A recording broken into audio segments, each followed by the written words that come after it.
So when you will go live singularly before you bring me on, right? Let me do that. Okay.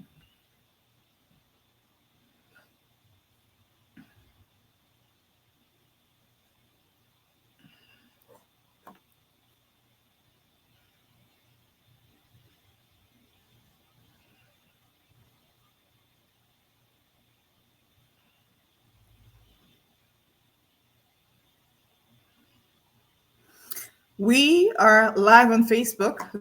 Good evening. Thank you for joining us, depending on where you are connecting from. If you're in Washington, D.C., it's a little bit over 3 o'clock today. It's 3:25. And if you're in Yaoundé, it's obviously a little before 8:30. Presidential elections 2025 is the topic of of our conversation today. And our guest tonight is obviously somebody who is well known in the media and political landscapes for his firm views regarding change, regarding good governance. He happens to have led a secessionist faction of the Anglophone War. He happens to have been the president of Ambazonia, but also the elder brother to one of the most emblematic rebel leaders who was finally killed sometime 2 years ago. I speak here of Field Marshal, who was redoubted and who was feared by regime forces.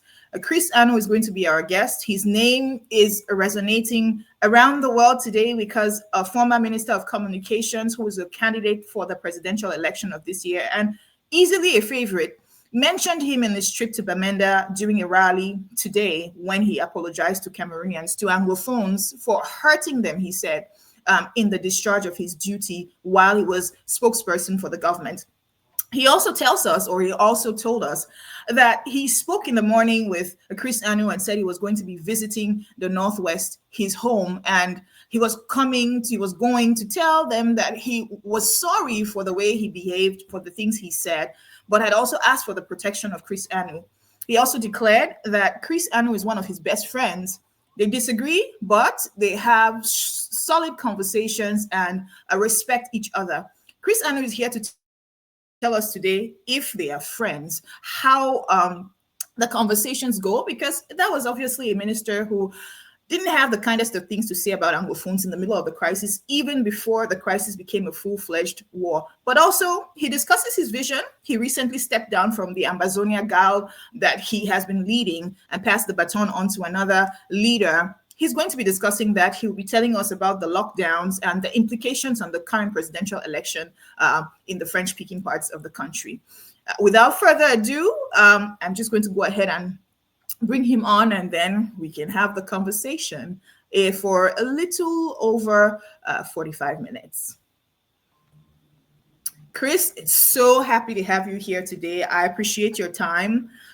May I say that you and I had a conversation, and we were speaking about the mobilization that we see, unprecedented mobilization we've been seeing with the Chiroma candidacy. And little did I know that you were friendly or quite close friends, or little did we know that the minister was going to say these things. How did you receive these videos that are now viral about TCHIROMA telling people or revealing to the world that you were one of his best friends? Angie, thank you for inviting me to the show. As for the video with TCHIROMA, I really don't have much to say. To call me a close friend, I think is an overstatement. Yes, I have spoken to him on a good number of occasions, but to call me a close friend, I think he's speaking as the politician that we know. I had no idea of him going to Bamenda. I was surprised to see that clip, just as you were surprised seeing it. In fact, you forwarded to me. I had no idea that TCHIROMA was in Bamenda, wanting the people in Bamenda to believe Chris Ano, gave him permission and protection to be in Bamenda again. That is just an overstatement. I had no idea he was having a campaign in Bamenda. Having said that, I would say that I have had quite a number of discussions with him. I have also had quite a number of discussions with the daughter. I actually had the daughter on my show last week, and we had an elaborate question and answer session in which I asked the daughter whatever question that anybody interested in the political game in Cameroon would love to hear. And I think she was frank in providing the answers to her ability. For the father, I just cannot tell who he is. I don't think he has changed much from being the Chiroma, the communication minister for Paul Biya to, I think he just still the old Chiroma in the new costume, trying to get the people believe he is born again, he is changed. But having said that too, let me say that if you remember the campaign between Al Gore and George Bush here in the George US. Bush. Yes, in the US years ago, a commentator said Al Gore came across as the supervisor who fired him from work, while George Bush came across as a friend who took him out for lunch. And I can equate Chiroma with George Bush, whom you disagree with, but he looks friendly and likable enough for you to disagree, but still go to lunch. I think Chiroma embodies that kind of character in the Cameroon political setting. You can like him, I mean, you can hate him, but he has this likable personality that no matter how much you disagree with him, you end up thinking that you can sleep the same bed with him and not be afraid what will happen over the night. So that is how much I know of Chiroma. I am not, of course, endorsing him. We never, of course, endorse anything from La République du Cameroun. Of course, we have banned that election in Ambazonia. Mr. Anu, from what you're saying, you have a great working relationship with him, but to call you a No, best no, friend is a I think reach. that's an overstatement still. Not a working relationship with him. I just know him as a politician that we can exchange views. I think if you listen to him in his statement, he said, we disagree, but we talk. I will talk to any person on the other side, even if Paul Biya calls me today, I will not say, hey, you moron, you are calling me. I will not say that. I will say, hey, how can I help you? What can we talk about today? I will not drop the phone. That is just the way I look at politics. You always So you have open the made it doors to clear. dialogue. So you've made it clear you will not be endorsing him. You were not aware of his trip, and you discovered it on social media as well. But also, you also just said something that you are banning all elections or everything to do with La République conversation. What about the close to or more than 1 million voters in the south? In the northwest, they're speaking of close to 700,000 voters. Yeah, about 658,000 voters. In the southwest, close to 500,000 voters. And there's been this push. The crisis has become a full-fledged war since the past 7 years. Isn't it time for you to soften a little bit to give those who want to, cast their votes on or be involved in the La République election to shoot their shot? Even give them maybe 2 to 3 days to be able to exercise their rights to vote, and then continue with the lockdowns. Are you flexible to that, or you're still intransigent? I think it's not, the word is not intransigent. The word is we would be making a fool of ourselves and the independent struggle we are engaged in if we should say to Ambazonians, go out and vote for La République du Cameroon's candidates. Angie, remember 2017, we declared a free and independent sovereign Southern Cameroons, which we named Ambazonia. We stand on that word. We were serious. We were just not trying to make a political statement. We were serious with what we meant. And so today, think about us making a 360 degrees and say, go back to Cameroon, vote for their candidates because change is coming. Again, we will look like fools, like people who do not know, who do not understand what they are fighting for. We declared our territory sovereign in 2017. And so we cannot turn around and say to Ambazonia, go and participate in elections in La République du Cameroon. The question would be, for all these years, since 1961, that Southern Cameroonians have been voting, participating in Cameroon elections, what change? What change have you brought? Nothing. Zero. So it doesn't make any sense. Look at, Angie, hold on a second there. Look at the campaign of Chairman John Frondi from 1990 to the time he became insignificant and passed. Southern Cameroonians poured out in their millions to vote because of Frondi. What change did it make?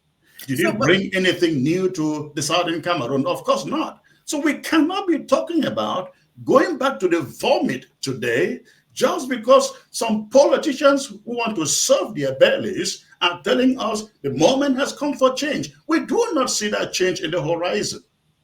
So there's been a push, and there's been a guild of people, Anglophones, who believe that Chiroma represents the aspirations or is the best shot for to trigger the end of the BR regime. And this is based off of the crowds and the mobilization we are seeing.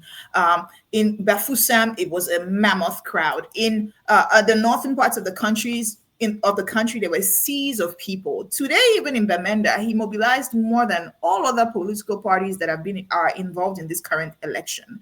And so the desire, and I'm going to quote a lady like Rebecca Enonchong, is that he is the opportunity to trigger change.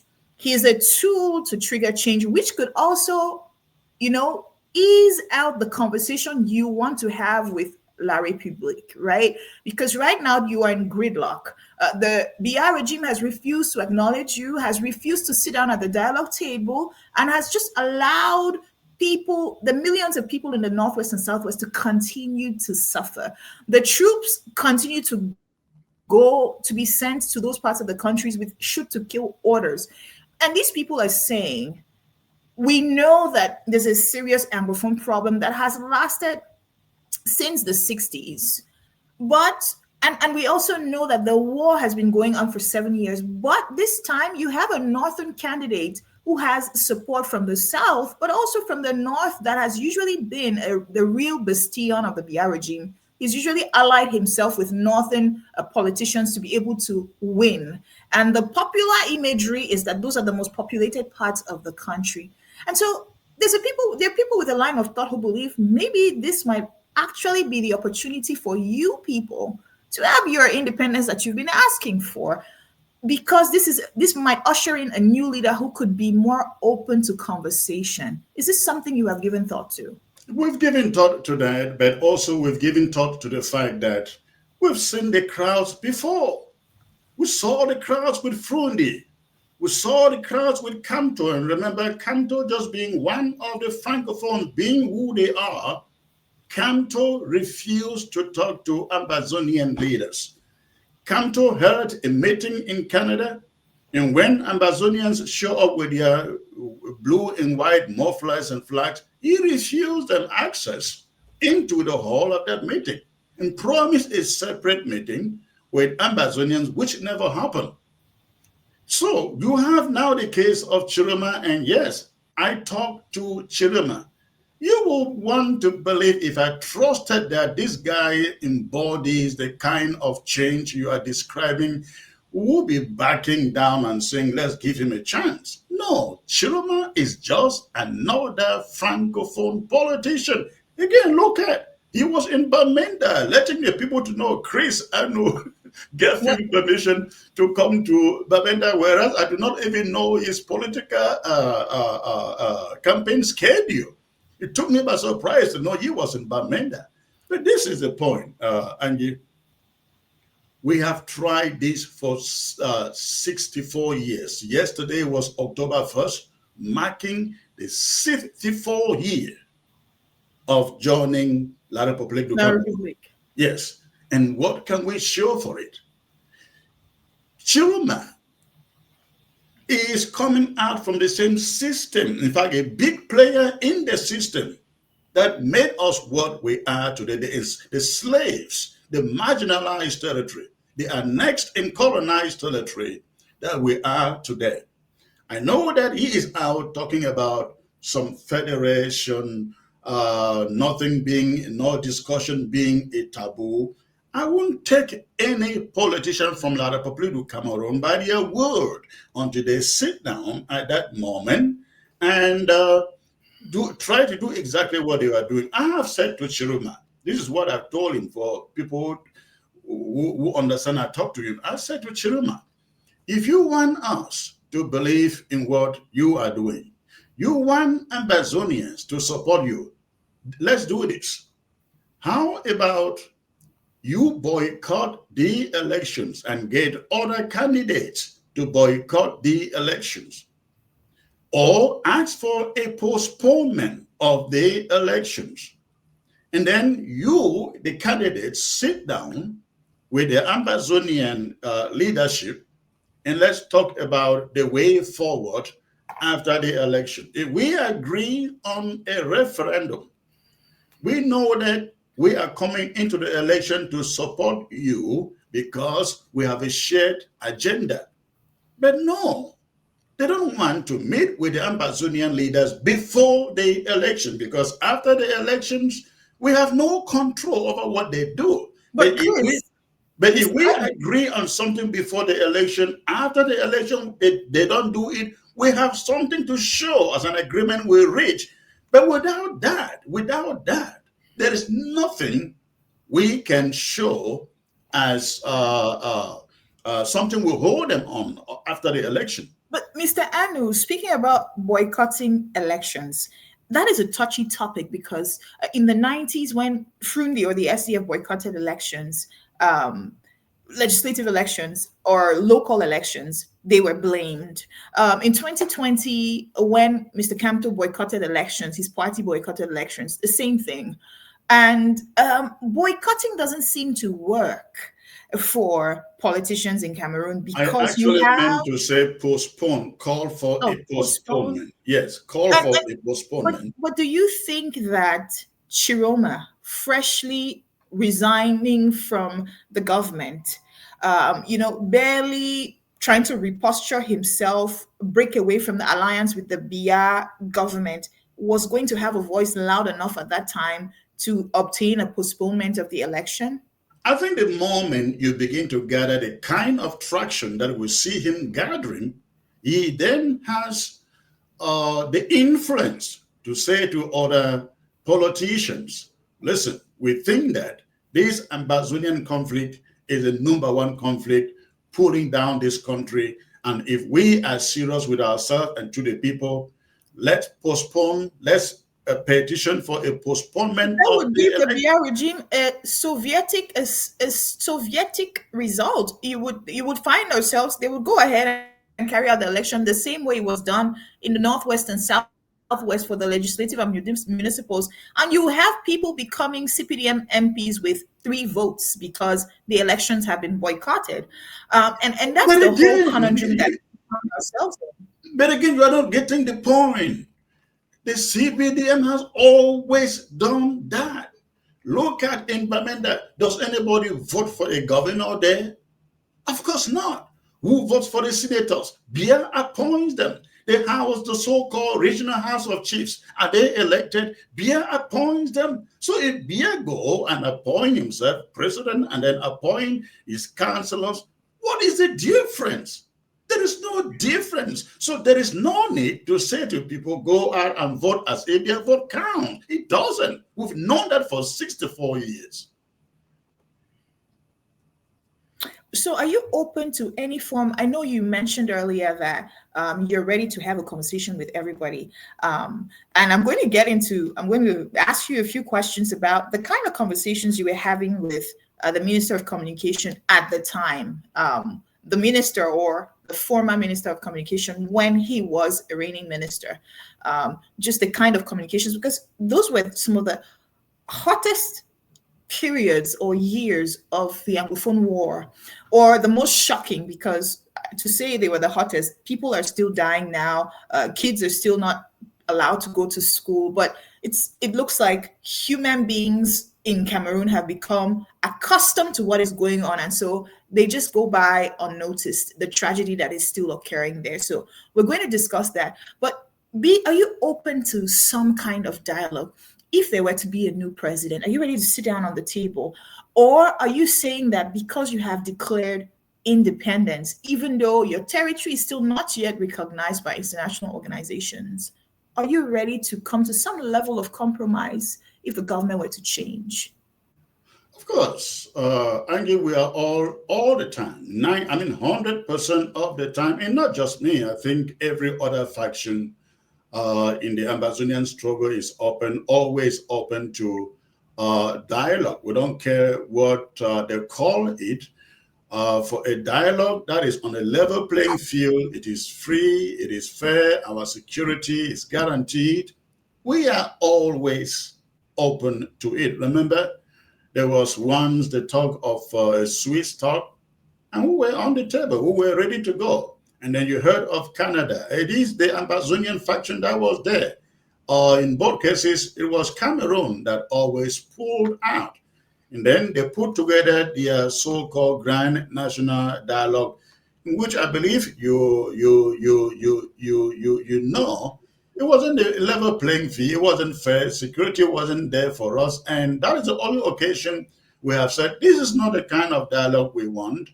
And so at this moment, I'm telling you, as I said from the beginning, if Paul Biya should call me and say, Chris, we need to talk about Amazonia, I will not say, you moron, shut the phone. I will say, Mr. President, sir, how can I help you? I will open the door. I will be forthcoming. Tell him my peace of mind uh, without shutting the door. That is what it means. Listen, in this struggle, we know that it will take both sides for a compromise, for a solution to be reached.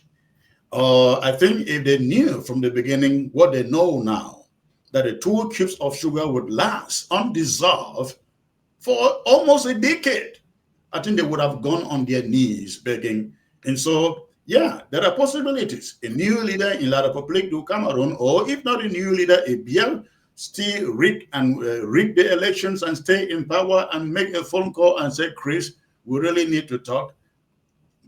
I am ready. My microphone will be ready to talk. 12 candidates are running for president. Of course, there's one of them who is conspicuously absent, who is running for an 8th term. But the other 11 are there of the opposition. Is there any one of them that strikes you as a candidate that if they won, you would like to sit down and have a conversation with? Any of them won, any Do you of have a them won preference? or win, there is no preference because they are all lot of Republicans. They are all lot of public Isn't that a citizens. blanket statement? I'm sorry? Isn't that a blanket statement to say they are all the same? Because they all act like children of the same mother. That's the way they act. So, but yes, the doors are open. Any of them that wins, we will be ready. We will have an open door policy. If they approach us, we will sit down, listen to them, make our proposals. Let me say something. We should not forget. These politicians, they will promise you everything while they are out campaigning. But the moment they win, get into power, they no longer listen to you, they listen to the French. That is why we have very little respect for them at this moment. But if Is any that the of them same? win and That's invite not the us to same. talk, We we are have ready to French. talk.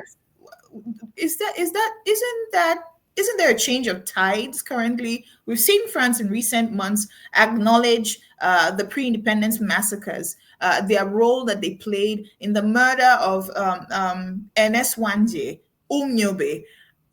don't you think things have evolved and we are not necessarily being puppeteered by the French anymore? Is that the reason? I mean, it's as good as saying that if an Anglophone were to be president, they'll be taking marching orders from a the United Kingdom.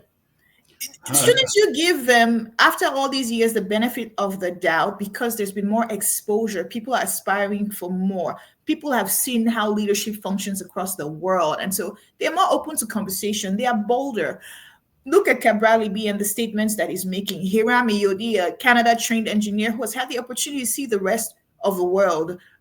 I mean, Joshua OC of the SDF, who has a Swiss mom. So he has exposure, and many others. Akere Muna, a solid lawyer who was bâtonnier, who has a track record of integrity and who has handled with bravery issues of corruption. Don't you think that these are people who have the exposure enough to not let themselves be puppeteered by or be treated like puppets by allied forces? Well, they say talk is cheap, isn't it? You talked about the French confessing all their sins of yesteryears. Has that confession stopped them from siphoning the resources in Cameroon? Has it stopped them from injecting their fingers into the treasuries in their former colonies? Of course not. They just still do the same thing they have done year in, year out.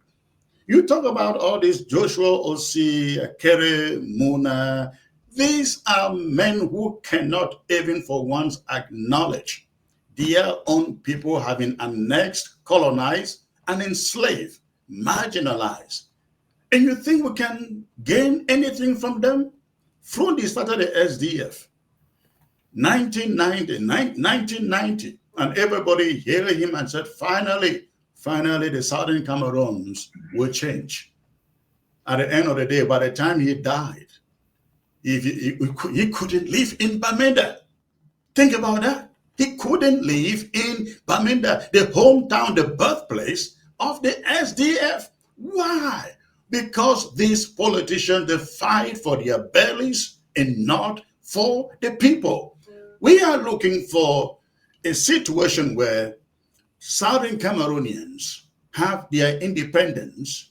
They are able to elect their leaders. They are able to elect their parliamentarians, their senators, their House of Chiefs. They are able to carry out their own development initiatives and not have to sit and wait for Yaoundé to pass a decree that water should flow in Boya. But the fear at this point is all of the elite that you are combating have deserted the hotbeds of the crisis, the Northwest and the Southwest. And so your critics believe that you paralyzing the economy of the Northwest and Southwest is really just hurting the poor man.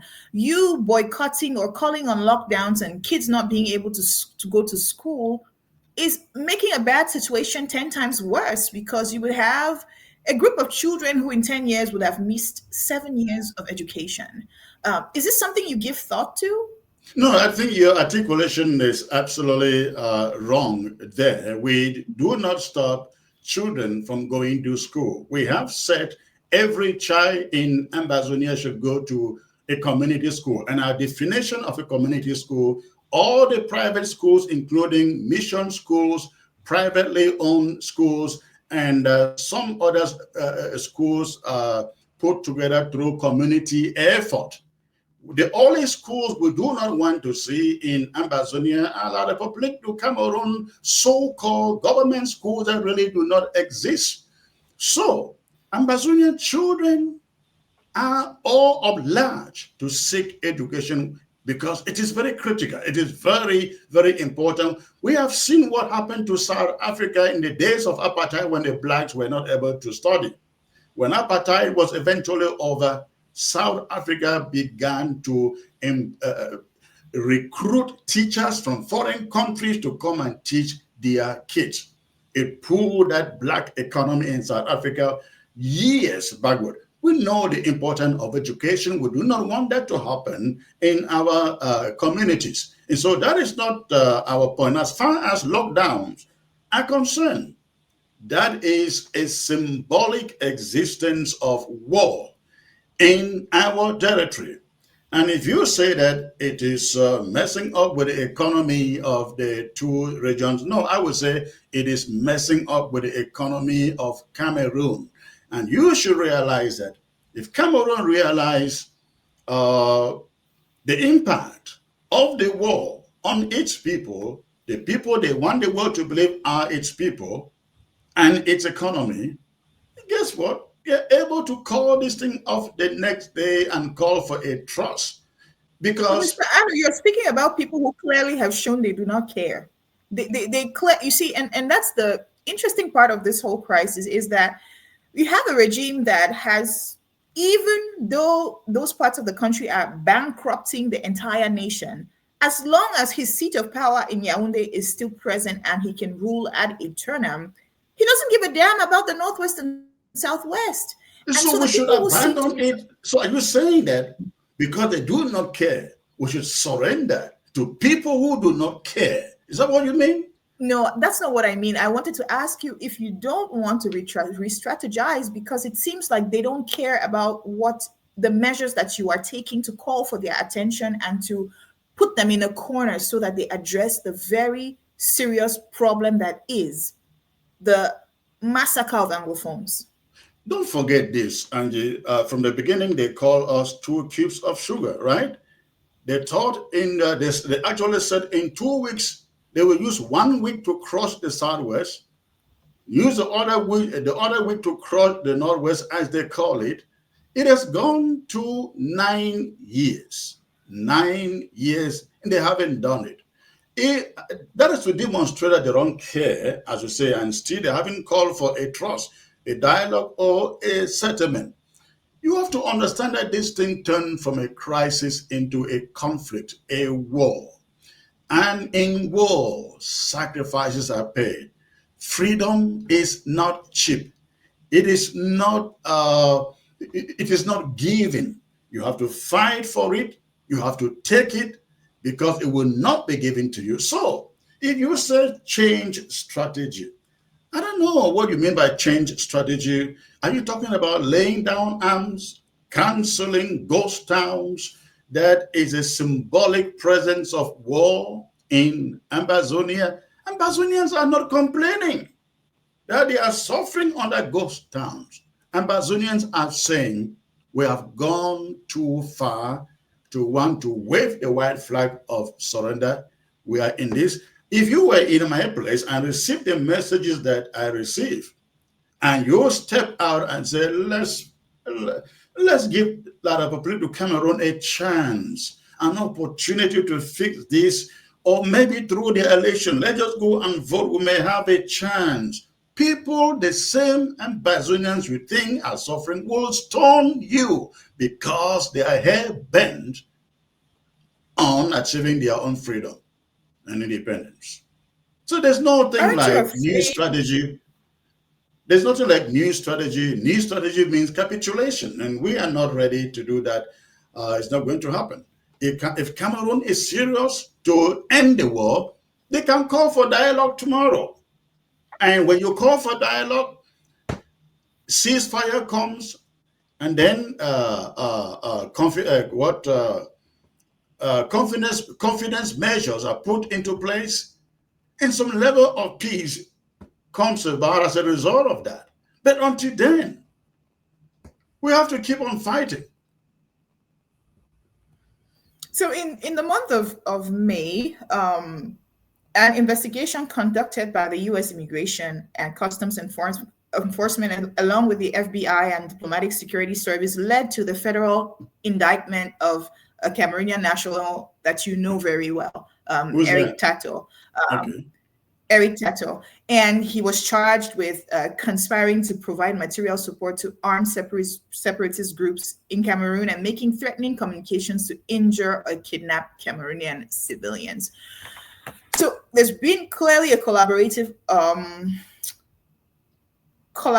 task between the Cameroonian government and the US government to begin to crack down on separatist leaders who are US based.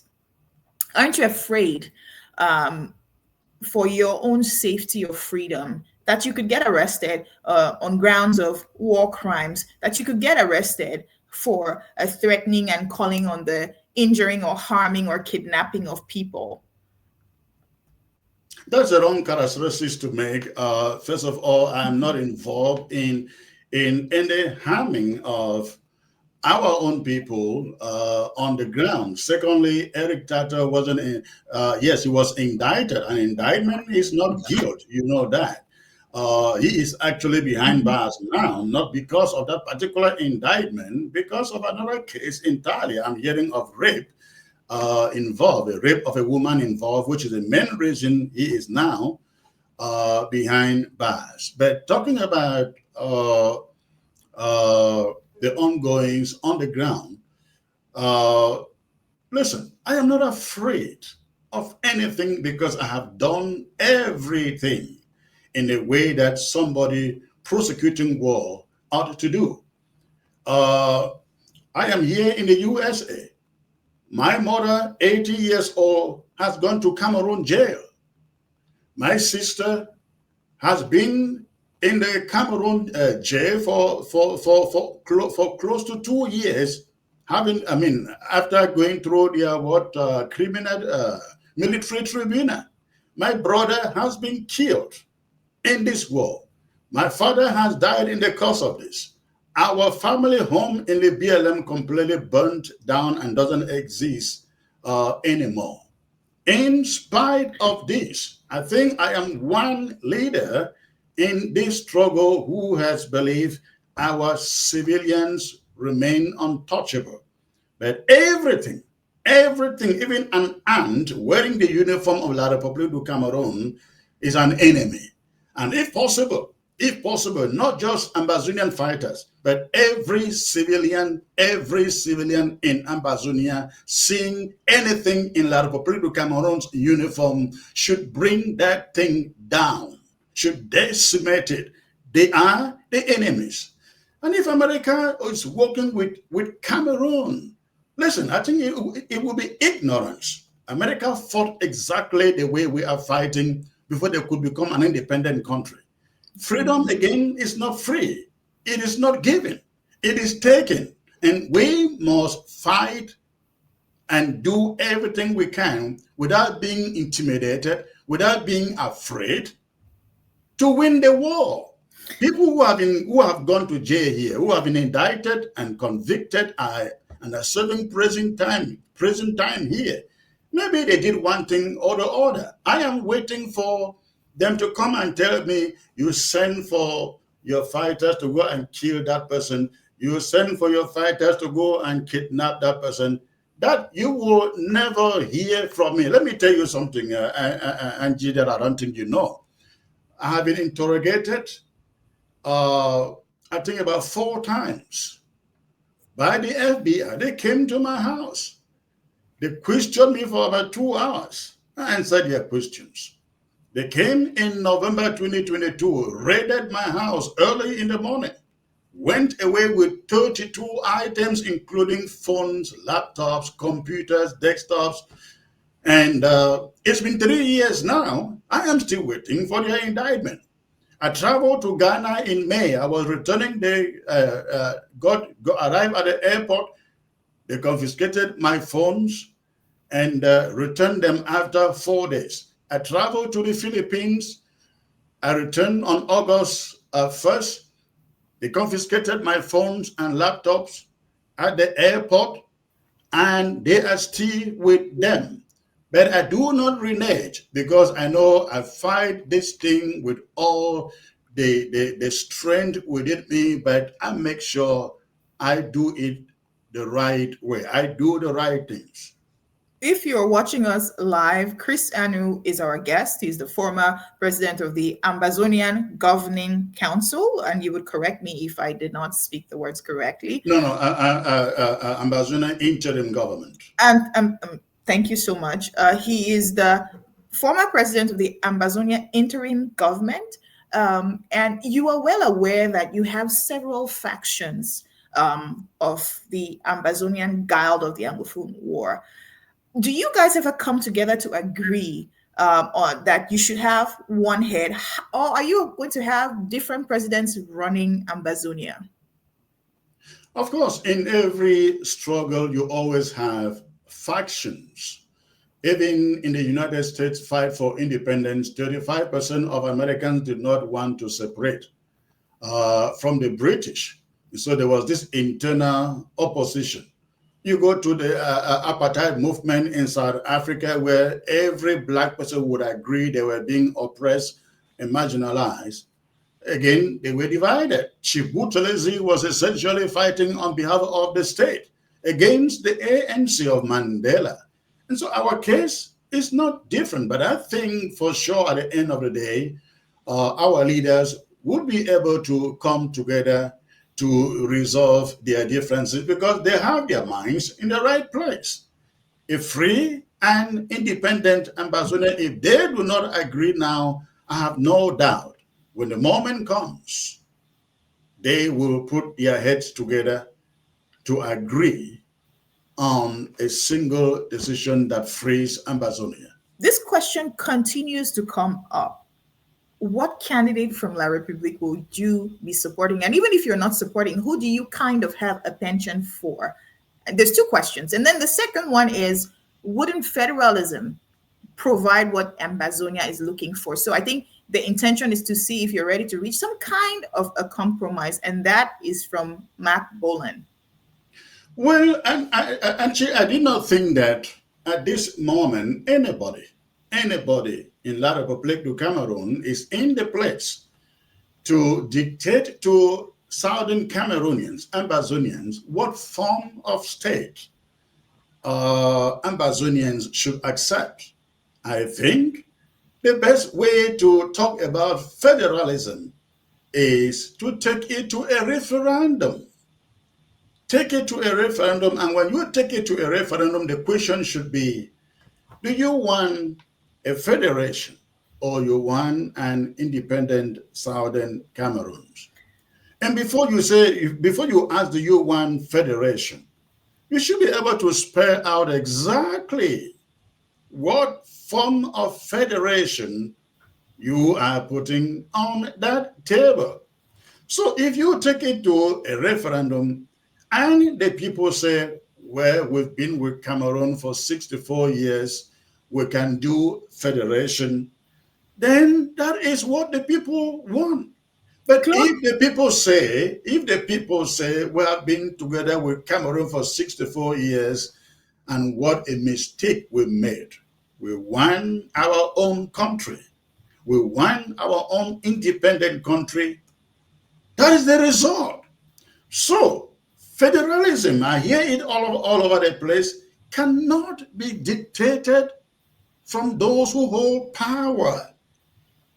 I will not object to any federation talks, but my suggestion would be, let's put it to a referendum. Spare your kind of federation. Let the people of Ambazonia stand on their independence. Let's put it to the table and let the people vote what they want. Another question comes from the chat in here, and it's from Cloves and Nesty, and it says, "With South, if you were to give Southern Cameroons a special status, like Quebec in Canada, a fair enough middle ground to resolve the situation, would that be one for you?" Who is in the place to give Southern Cameroon a special status? The people of the Southern Cameroons? Again, nobody in Yaoundé is in the place to give the Southern Cameroons any special status. I think the solution to this is a referendum where the people of the Southern Cameroons themselves decide for themselves what they want. Chris Anu is our guest tonight. He is the former president of the Ambazonia interim government. He's here to take questions. He's become a star again because of the declarations that were made by Issa Chiroma today in Bamenda. Issa Chiroma, who is running for president under the FSNC, a former minister who resigned from government about 3 months ago and decided to pull out of an alliance with the BR regime. But this leads me to ask you a question. What has become of the interim government now that you are no longer presiding it? Well, the interim government is still there, very strong, kicking.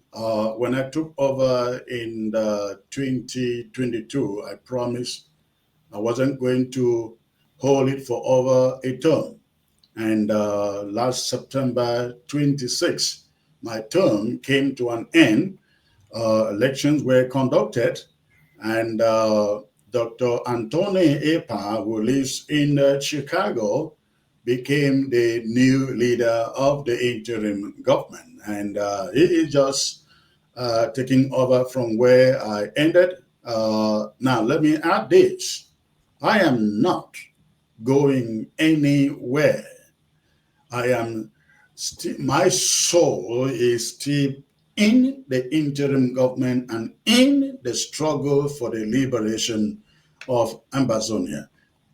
Only my functions have changed. I am no more in control, but I am part of the machine. That's what I can say. So your critics believe that the Amazonian crisis has become a money-making machine, that it's been very lucrative, and that's the reason why some people are holding on to power and secretly desiring for this crisis not to come to an end. Is this true? Are you rich from the crisis? Well, if I was rich, Angie, you know, African leaders, why would I be quickly handing over if I was that? If there was such money opportunity, I would have sat still like others have done, right? Listen, but more seriously, this thing is not about enriching others. Maybe others have been enriched in the course of this struggle. I am not one of them. Instead, I have sown everything, my time, my family, my everything, my professional life into this struggle. I've never asked for a dime. I have never asked for a salary.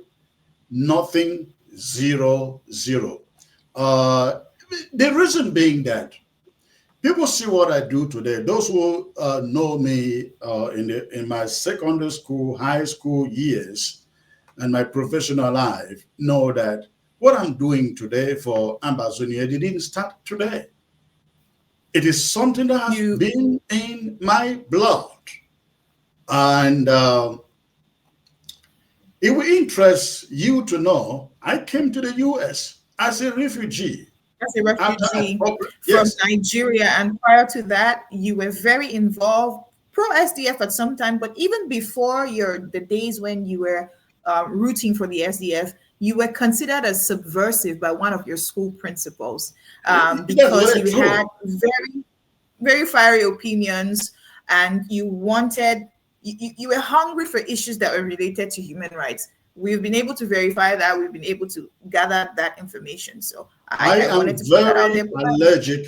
I am very, from childhood, very allergic to injustice. Very, very allergic. But I don't but like to Mr. see the powerful one try to take advantage of the small man. But Mr. I hate Ino, that. do you realize today that people don't see that in you anymore, but they see a warlord?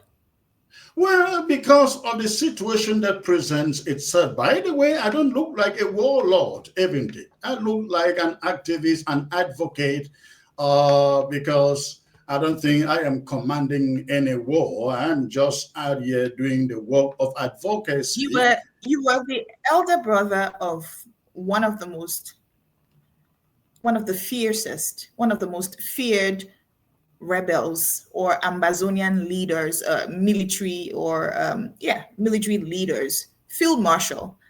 And so you cannot say you were not commanding any army, any military. And you say you were president of the Ambazonia interim government, so you were a commander in chief. Let me tell you something, a story that I don't think I have ever shared this story that nobody knows. I visited Cameroon before the war, the very month the war started, October 2016. I left like a month before the war started. I got here and the war started. My junior brother, Field Marshal, called me and said he is putting together his army to go to the BLM and fight. I laughed. Believe me, I never for once took him seriously. Never for once. That is to tell you, some people might think that Chris Ano sent his brother to go and fight. Never. He called me and said he is putting together his colleagues, his friends to go and fight. He was in Yaoundé. He was living in Yaoundé. And he was in their army, like a lot of Republic Cameroon's army. He abandoned the uniform and said he is going back to the PLM to put together his team to fight. When he told me that, I just laughed. I thought, you can do that? You think you can do that? I didn't take him seriously until one early morning, I was dropping my wife at work, and I got a phone call. No, I got a video clip from somebody whose name, if I mention, you will know, the prince of the BLM. He sent me a video clip. I listened to the clip. I saw others in the clip. I did not see my brother in the clip, but I heard his voice. Then I called back the prince and said, who is this? Who is talking here? Is it Oliver? Is it my brother? He said, yes, that is Oliver, because his face did not show in the clip. So it occurred to me. So this guy really meant it. So that is to say that I did not send him to go and fight. Did I support him? Of course. Others would not be dying for others, and my own brother feels the need to go and fight for his people, and I say, don't go. He was an adult. He had the right to make the choice. So with the many factions of Ambazonia, which of the factions actually have a grip on the ground? Who is the one who announces the ghost towns? Do you guys consult before you arrive at these decisions, and who announces the ceasefires? There is consultation between the home front and the leadership in the diaspora. We discuss and we agree on the dates. Why they are announcing, we are announcing. And then another thing, Mr. Chiroma who is clearly the star of the current electoral campaigns in Cameroon. He's promised to release all political prisoners. Are you going to hand over power back to, or would you leverage and advocate that power be handed back to Sisiku if he were released from jail? Why should power be handed to anybody when people are picked up in the course of a struggle? That moment is over. That moment has passed.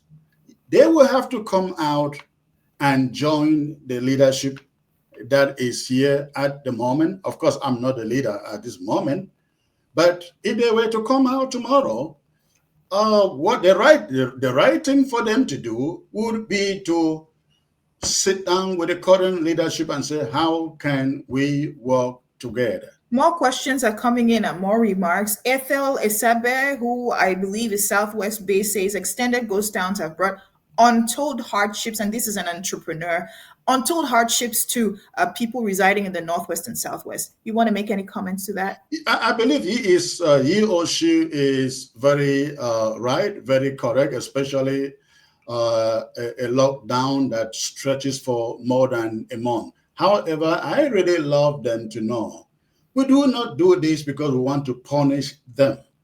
We do it for strategic reasons. We have made it very clear. Our school calendar year can no longer be the same with La République Cameroon's calendar year. This also coincided with their elections on October the 12th, an election we have banned in Ambazonia. So it was necessary to call this long lockdown because of these two events that coincided. But we feel the pain of our people and I want to assure them, At the end of the day, when this is all over, they will be glad they did. They Mark, sacrificed. Mark Wulan is asking, you talked about a referendum. Since you don't believe in La République, have you thought of a third party who can help organize a referendum? Have you approached any third parties to help organize a referendum? Well, you cannot start approaching a third party until there is agreement between the two parties on a referendum, because it is not in our place to impose who organizes it. It has to be agreed between the two parties. So if Cameroon and Ambazonia agree on a referendum, the next question is who is going to organize it? Of course, it cannot be Cameroon, it cannot be Ambazonia. It would have to be a neutral party. Maybe the United Nations. The United Nations would be the best party to do it, or maybe the EU, or maybe the AU, any of these organizations, or maybe the Commonwealth, any of the organization that is able to ensure a fair and free referendum. With 5 minutes left for us to go, quick question to you. Foreign news, because La République, you do not identify with the Republic of Cameroon anymore, but you've observed, just like you observe other countries, the United States, China, you've observed the political dynamics of La République du Cameroon. You've observed, I'm sure, the grotesque injustice that Maurice Kamto experienced in the Constitutional Council and ELECAM. Do you want to make any comments about that and how it impacts, or it could, in the long term, impact talks with Ambazonia? Well, I really don't have any point to make that. That is their country. We have been fighting for our own country. I'm a Aren't very we interconnected? Even though you believe it's a different country, there are people who are married in this English speaking parts of the country. There are people who are married, Anglophones who are married to French speaking people, and their policies affect the Cameroonian policies affect the Northwest and Southwest. We have crude oil in the Southwest, for example. So isn't it short-sighted to just say it's not your business and you don't care when the world is so interconnected? well. Let me ask you: does the fact that some Amazonians are married to Americans, does that mean that I have to be so concerned with what America Constitution is doing and so on and so forth? Absolutely not. Amazonians are, even today, are free to marry in La République du Cameroon, and La Republicans are free to marry Amazonians, but that doesn't change the fact that we want separate borders with Cameroon. If Cameroon politicians want to maintain the status quo where one man lords it over them constitutionally, that And is their my business. childhood friend puts just once has a remark to make to you. His name is Alex the Don, but Alex Amwam. And he says, in which war school did you learn this strategy? Your people are the ones suffering, not Yaoundé. Do you want to make a comment to that? Well, I guess he's a little ignorant there. He has to understand this is a war situation and people will always suffer in war. Look at Liberia, look at Sierra Leone, look at South Sudan, look at Angola, look at South Africa. Come on, this is war. There will be suffering. But the good thing is that after suffering, there is always light at the end of the tunnel. Mr. Anu, we have it here from you. I'm just going to make a quick resume of some of the things that have been stated. Issa Chiroma and you are familiar with each other, but you are not best friends. You were not aware that he was traveling to Bamenda and only discovered it on social media. You sent it to me, actually. Okay, I'll give you that, which is true. I sent it to you. So you were not aware about his campaign plan. You do not trust Francophone politicians. You're not interested with their antics. You're supporting and you're not endorsing or supporting any candidate. You are in a full-fledged war. You want Anglophones to understand that they would suffer, but there's going to be a light at the end of the tunnel. You're not stopping people, children from going to school anymore. You're allowing them to go to community schools. Community schools are schools that are promoted by Anglophones and not La République.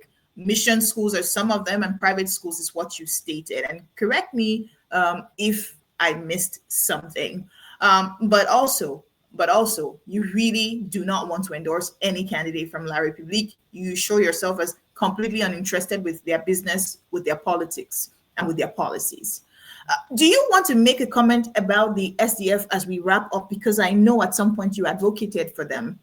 Frundi was the man of the moment in the 90s. He pulled crowds. He was super charismatic. He was intrepid. And then as life comes in seasons, his own time, his own season transitioned into another politician and maybe another one right now. Any comments you want to make about the SDF now? Yesterday, Senator Mochigo found himself trapped in some kind of a quagmire, ambushed by the Minat into a meeting which turned into a political rally, whereas he had been summoned by the Secretary General of the region of Boya, of the Northwest, on grounds that the Minat was going to be having a working session, as he's been doing in all the different regions of the country. The man hurried to Bamenda and was told they were going to have the meeting with the Minat, and after that, IDPs were going to receive goodies. And in the middle of his trip to the Northwest, they told him there was a change of plans and they were going to carry out the gift giving to IDPs before the working session. He was already there. When he arrived there, they quickly transformed it into a CPDM rally, and he felt completely embarrassed. But what happened after that was a communique, a press release came out with the SDF firmly distancing itself from him and stating that he was, by so doing, distancing himself from the party, and the NEC was going to sit. And obviously, when you hear the NEC sitting, that those are disciplinary committee meetings, he might end up with an 8-2. But I contacted him, and he says he provided justification to his Secretary General, who happens to be an adversary of his. At the time, they were both running for the post of vice president in the party, and Senator Mochigo won that election. Today, Njong Donatus, who is the Secretary General, lost that internal election to him.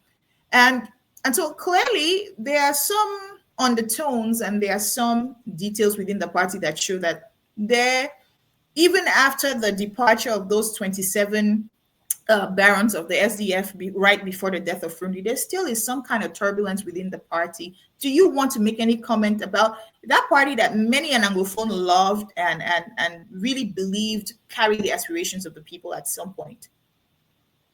Well, I really can't make any comment about the SDF of today. I don't talk to any of their leaders. I remember visiting Joshua Osei probably about 11 years ago when he became a member of parliament.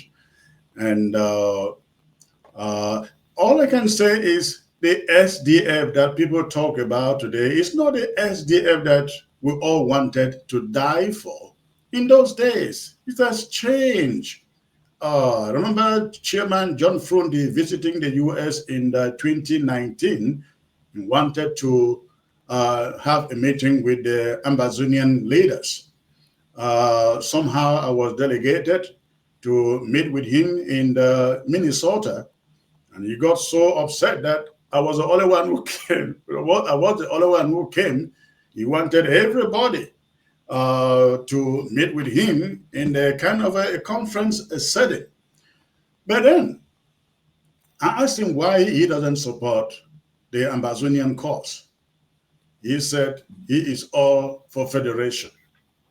But But is that a difference? I do. The SDF has always had that stance. Frundi has always been for federalism. He was a champion of federalism even before it became a hot thing. No, hold on there. I think you get it a little bit wrong. The SDF was formed under the umbrella of Albert Mukong, and the whole idea was to win power and restore the Federation of 1961. However, the moment Frundi took over, he said he didn't want to divide Cameroon and stop talking federation at that moment. When the war started, the Amazonian war started, that was the only other moment he started talking again about federation.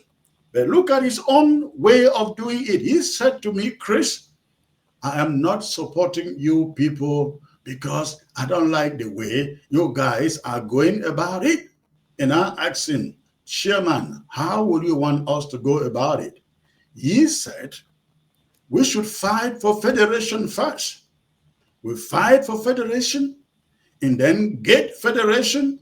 And perhaps after 10 years, we can then use the gravitas that we have within those 10 years to take back Amazonia. That is by the time he would have died, right? So that is where we differ. The SDF is no longer a relevant party in Cameroon. I'm sorry to say that. It has no gravitas on the ground. So I really cannot advise the SDF that, by the way, that's a La République du Cameroon's political party, not Amazonia political party. When we get down, we have Amazonia at hand. We will create our own political formations. In that time, maybe I can advise, but not advising a political party in La République du Cameroon. All we want to see is let any of them win. We are ready to sit down with them to negotiate what becomes of Amazonia. Chris Anu, it's been such a delight, as always, having a conversation with you. I appreciate your time, and we'll talk soon again. Thank you. Thank you.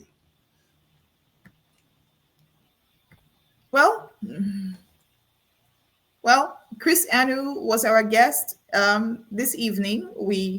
You heard it from the horse's mouth. He came to clarify about the declarations regarding the declarations made by TCHIROMA, but we also had the opportunity to discuss the path forward in the English-speaking parts of Cameroon. Right up until now, he says there will be a continued lockdown. He's not refusing children to go to school, and they've decided that every child has the right to go to a community school, as they call it. It is on that note that we are about to wrap this up, but may I say that tomorrow, same time, Jean-Bénéfice Mevoa is going to be joining us so that we discuss the stakes of the presidential election.